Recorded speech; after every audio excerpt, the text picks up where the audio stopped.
Hello, everyone. How are you all? So, here I am, your actual ma'am, to discuss a very interesting chapter of photosynthesis in higher plant.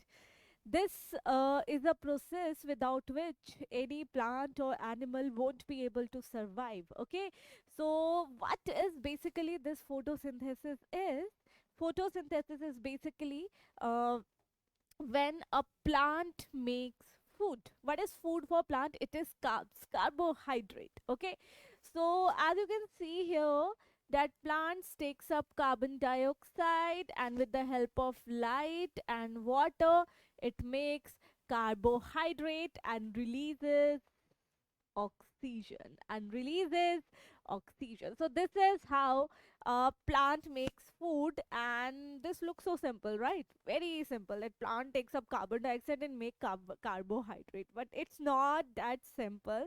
It's a very, very, very complicated process. Even plants or some bacteria can do photosynthesis, no other organism, or some protist can do photosynthesis. So what is the overall reaction of equation of photosynthesis? It is basically the 6 carbon dioxide for every 1 glucose, 12 molecules of water in the presence of light with the help of chlorophyll. There will be 1 molecule of glucose, 6 molecule of oxygen, and 6 molecule of H2O. Yes, so this is the overall equation of photosynthesis. Okay, so by looking into this it looks very easy, but behind this is a very complicated process. So basically this photosynthesis is made up of two basically reactions, two phases, light and dark reaction. That is what we are going to discuss in this chapter. Okay, so basically what happens in light reaction and what happens in dark reaction? In light reaction, preparation occur, ATP, NADPH2 release occur, or synthesis occur. Okay, and also there is a release of oxygen. Okay, so the oxygen that plant gives out and that we inhale from plants is basically comes out during light reaction of photosynthesis, and this dark reaction in which actual sugar is synthesized. Okay, why do we call it dark reaction? It does not mean that it occurs in dark. Why we call it dark reaction? Because it is dependent on the products of light reaction. It is dependent on the products of light reaction. So why do we call it like ATP, NADH2? So why do we call it dark reaction? It does not mean that it occurs without light. It means that it is dependent on the products of light reaction. Okay, like ATP and NADPH2 are utilized here. Okay, so we will see where does this light reaction or dark reaction occurs. We have seen that what happens during these reaction, but where does it occur? So for this you have to see the structure of chloroplast. This is the structure of chloroplast. Okay, so in chloroplast you have already studied this chloroplast in the cell chapter. Okay, so this chloroplast is basically a green organelle, a very large green organelle, and it is involved in the process of photosynthesis.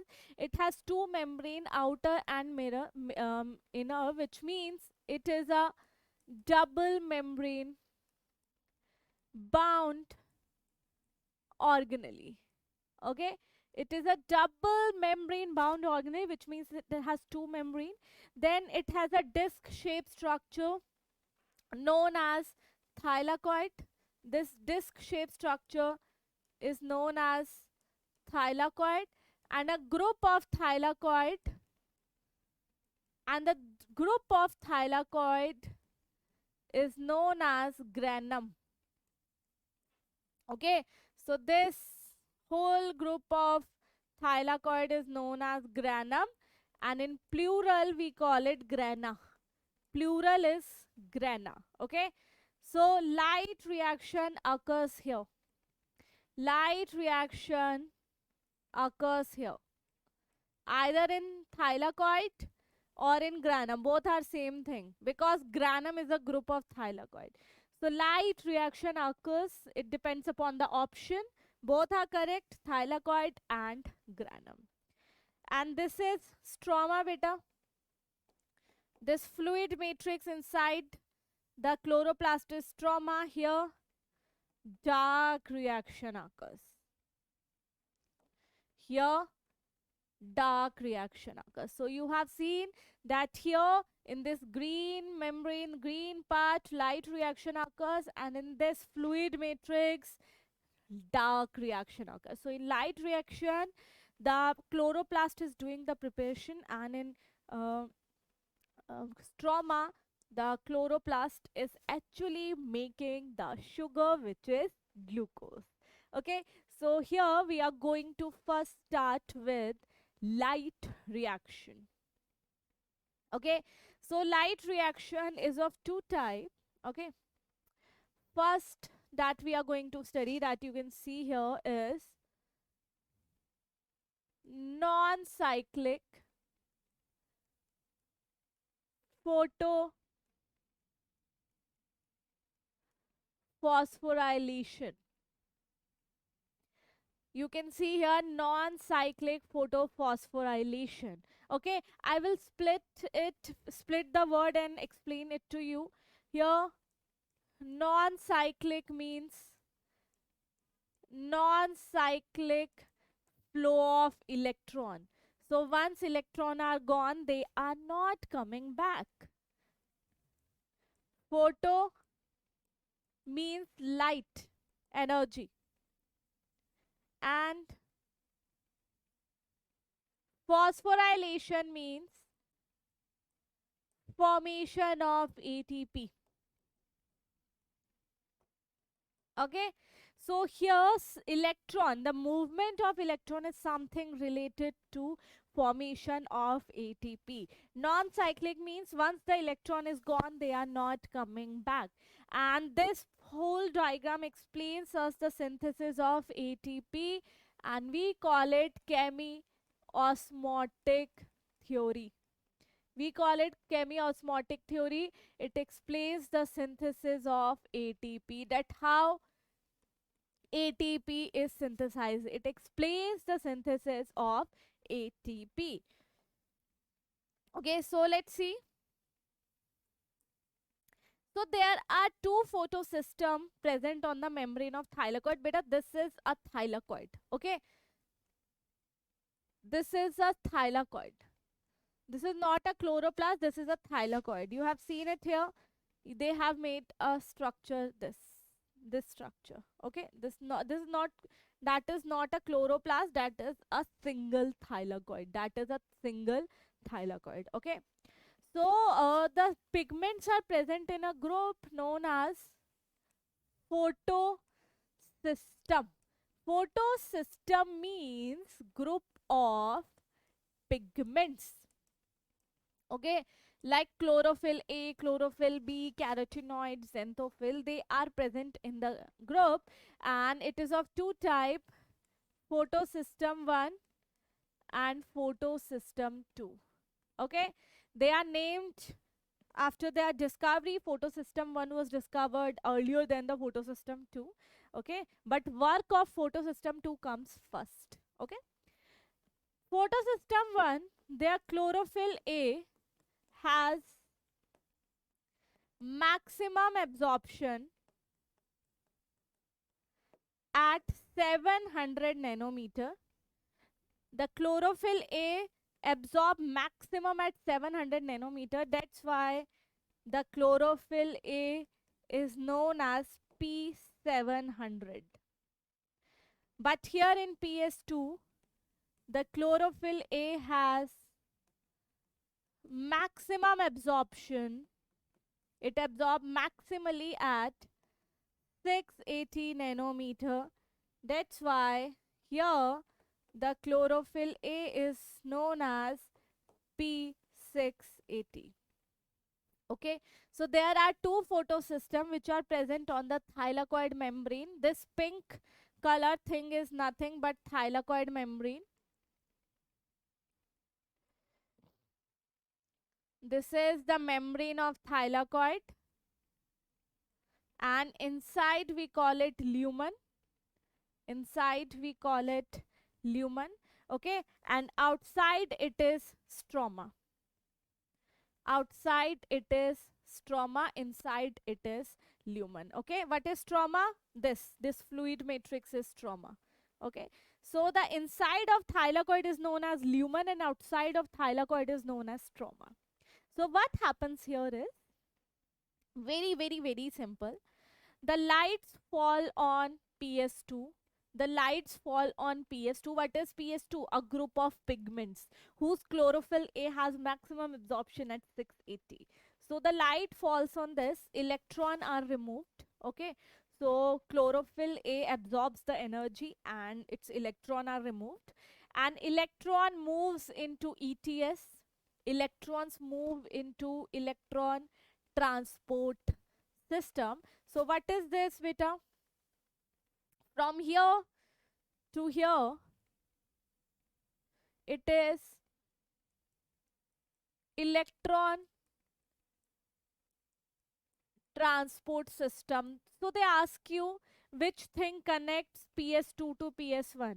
Electron transport system. Okay, so the light is absorbed by PS2, the electron gone to the ETS. Okay, now this PS2 misses its electron. This wants its electron back, but it is a non-cyclic photophosphorylation. The electron won't come back. So what it will do, it will take the electron by splitting of water. The water molecule will split and the electron will be given to PS2. Okay, so the water will be split and the electron will be given to PS2. So this is how PS2 gets its electron, but the original electron has gone to ETS. Okay, now the lights also fall on PS1. PS1 also loses its electron for the formation of NADPH.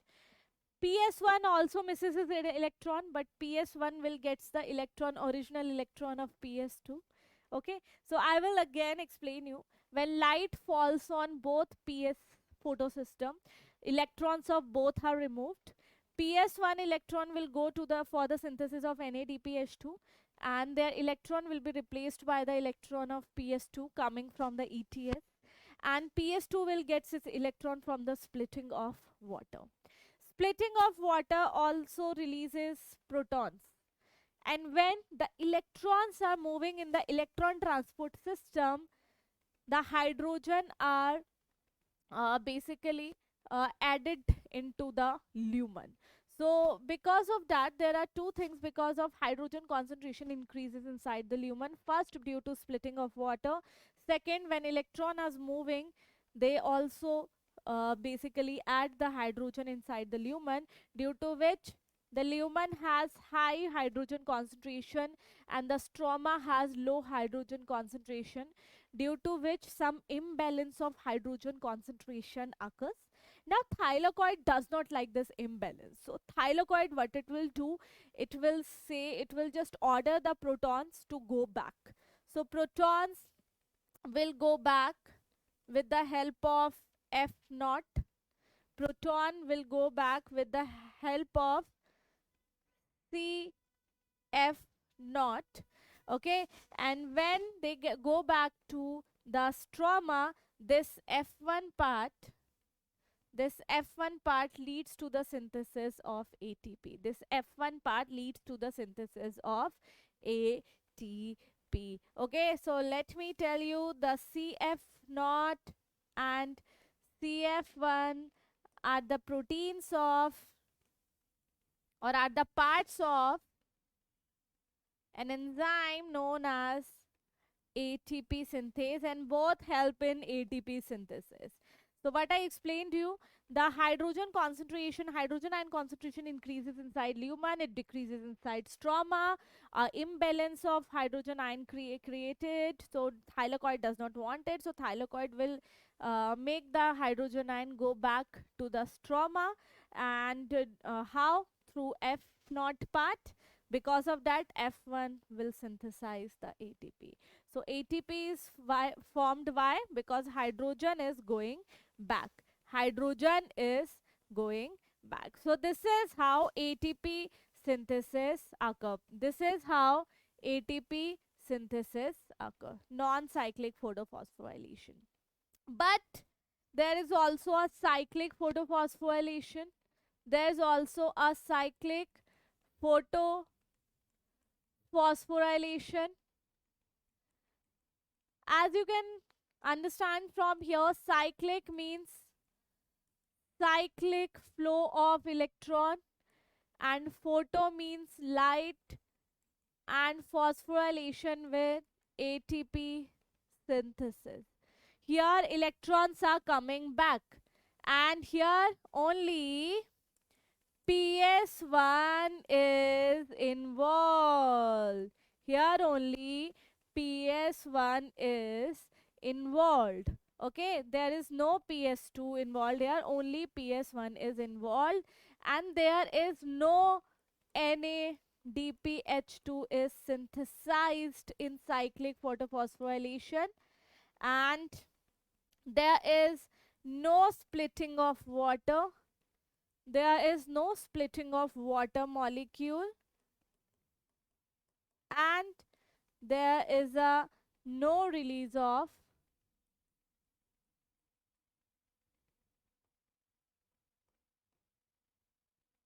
oxygen. There is no release of oxygen. Okay, where does it occur? It occurs on it occurs on stroma lamella. It occurs on stroma lamella. It occurs on stroma lamella. Okay, so yes, this is cyclic photophosphorylation. What is stroma lamella? This is stroma lamella.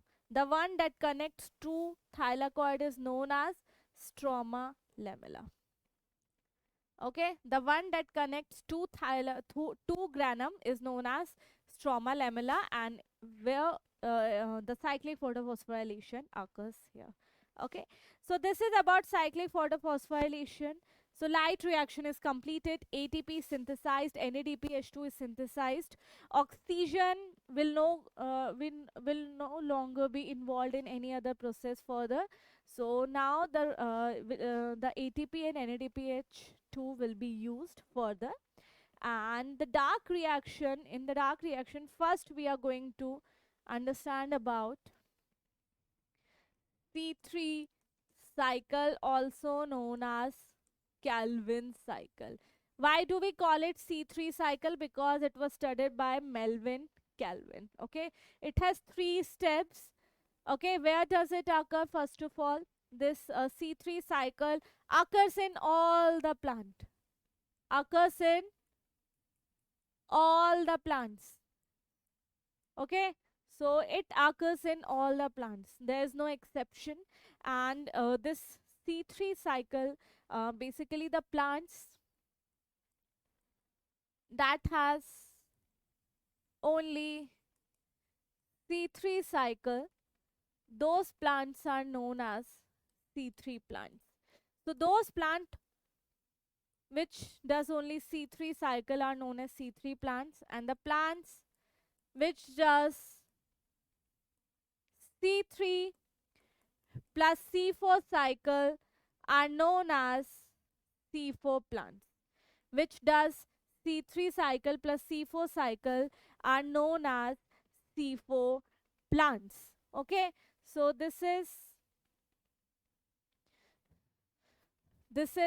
are the 2 types of plant. But first of all, we are going to study about what are C3 cycle.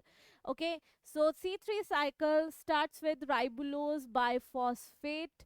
It's a 5 carbon compound. It combines with carbon dioxide. It combines with carbon dioxide or with the help of an enzyme rubisco. With the help of an enzyme rubisco, the most abundant enzyme. The most abundant enzyme. Why? Because the C3 cycle occurs in all the plant and it will be present in all the plants, right? So rubisco is that's why the most abundant enzyme. So RUBP binds with carbon dioxide, and this step is first known as carboxylation, which results into this phosphoglycerate. This result into phosphoglycerate.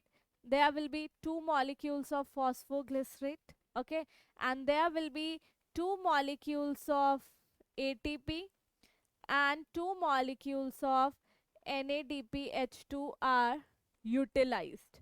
Two molecules of ATP and two molecules of NADPH2 are utilized.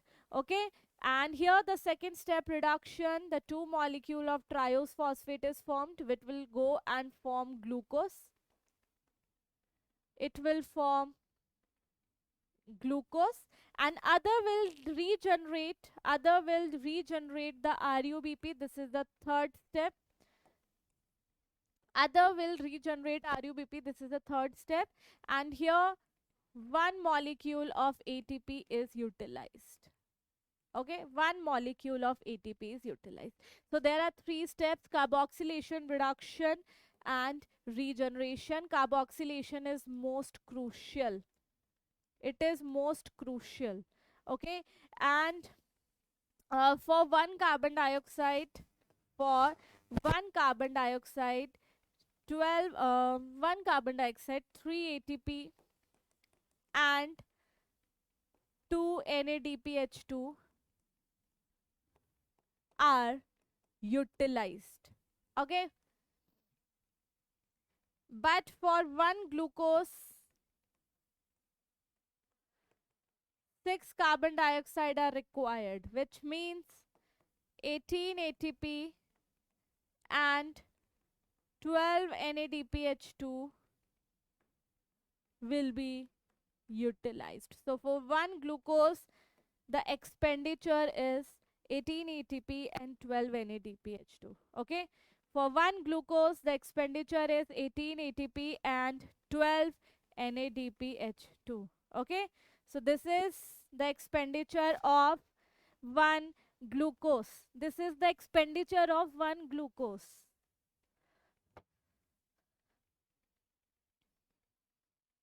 Okay, so this is the C3 cycle, and next is we are going to talk about the C4 cycle. Okay, C4 cycle is also known as hatch and slack pathway. Okay, and example of these are mostly tropical plants, mostly tropical plants, and mostly monocots. Mostly monocots, example, your sugarcane, maize, sorghum. Okay, so these are the plants which also does C4 cycle. Okay, so these are the C4 plants. What are C4 plants? In which both C3 plus C4 cycle occur, in which both C3 and C4 cycle occurs. Okay, so these are the special plants, and they have their leaf has crans anatomy.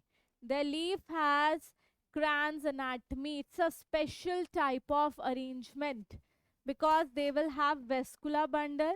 Around vascular bundle, they will have a special layer of cell which is known as bundle sheath, and around them they will have mesophyll cell. They will have mesophyll cell. Okay, this is mesophyll cell. This blue one is bundle sheath cell. And this is vascular bundle. Okay, so they have special type of arrangement known as Kranz anatomy. Okay, so they, which means they have two cell involved. So what happens is here the carboxylation, which means fixation of carbon dioxide, occur twice. First in mesophyll cell, beta this is mesophyll cell and this is bundle sheath cell. Okay, so what happen here is carbon dioxide will come and it binds with phosphoenol pyruvate, which is a 3 carbon compound, and it forms a first carbon compound, C4 acid. C4 acid will go into the bundle sheath and carbon dioxide will be released and C3 cycle will occur. Okay, so here in bundle sheath C3 cycle occurs. Whereas in C3 plants, beta, C3 cycle occurs in mesophyll cell.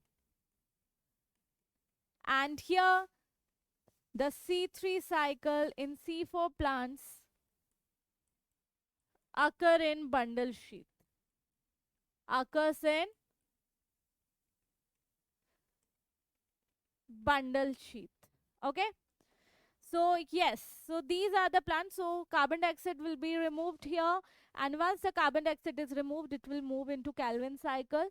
Then the C3 acid which is left will enter into mesophyll cell and again regenerate the PEP. Again regenerate the PEP. So this is one extra. This is one extra pathway occurring in C4 plants. They are special. So yes, some are C3 plants and some are C4 plants. In C3 plants, only C3 cycle occurring. In C4 plants, both are occurring, C3 and C4. Okay, so this is how dark reaction occurs. Now there's a very special process, we call it photorespiration. We call it, it is a completely wasteful process in C3 plants. It does not occur in C4 plant. It does not occur in C4 plants. Okay, it does not occur in C4 plants. And what happens in photorespiration? The loss of carbon dioxide, loss of fixed carbon dioxide occurs during photorespiration. Okay, so that's why we call it a wasteful process. It does not occur in C4 plants. There are 3 organelles involved in photorespiration, very important: chloroplast, peroxisomes, and mitochondria. Okay, so what happen in photorespiration, beta? RUBP, instead of binding to the carbon dioxide, it binds to oxygen. And here the oxygenase activity of Rubisco is there. So generally this RUBP binds to what? This RUBP binds to carbon dioxide, but here RUBP binds to oxygen and form one molecule of phosphoglycolate and one molecule of phosphoglyceric acid. Okay, so this is what happens in photorespiration, and it occurs in C3 plant but it does not occur in C4 plant. I hope you really enjoyed this lecture. We revised all the important topic in this chapter. So now let's do some revision through questions. Okay, so I'm going to ask some questions and you guys will give me answer in the comment section. Okay, so yes, our team reads your comments, so let me know the answer of each question. This will be like a homework for you guys. Okay, so first question is, how many carbons are there in PEP, which is phosphoenol pyruvate. Okay, then how many ATP and NADPH2 are utilized for one glucose in C3 cycle? Okay, next question is, name three organelles, name three organelles involved in photorespiration. Name three organelles involved in photorespiration. And my fourth question is, where does cyclic and non-cyclic photophosphorylation occur? Where does cyclic and non-cyclic photophosphorylation occur? So these are some of the important questions from you. Do let me know in the comment section, and I will give you time 1 minute to write it down. Everyone, please write the answer of these questions. We will discuss it. We can discuss it in the next lecture. Okay. Meanwhile, you have to tell me the answer of all the questions in the comment. Okay, do write it. I'll give you some time to note it down. Everyone, please write it down.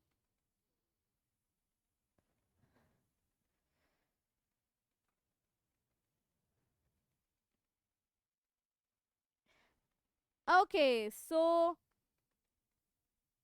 you can also pause the video and write it down. So I hope you really enjoyed today's lecture. This is one of the important chapter in physiology. Okay, so I hope you really enjoyed it. So I'll see you in the next lecture. Till then, take care everyone. Bye.